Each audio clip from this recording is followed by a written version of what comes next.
অজু করার পরে আপনি কাপড় চেঞ্জ করছেন, লুঙ্গি চেঞ্জ করছেন, পাজামা প্যান্ট চেঞ্জ করছেন, কোনো অসুবিধা নেই।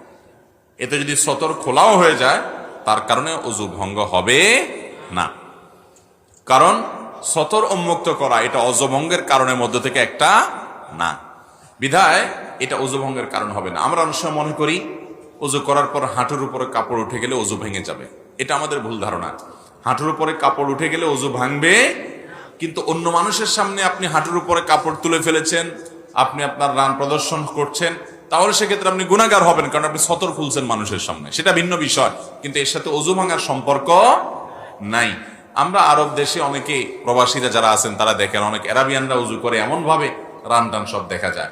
তো কোন কোন মাযহাবে রান সতরের অন্তর্ভুক্ত না, তারা সে অনুযায়ী আমল করে, কিন্তু বিশুদ্ধ মত অনুযায়ী এবং জমহুর উলামাদের মত হলো যে রান সতরের অংশ, এবং হানাফি মাযহাবেও তাই।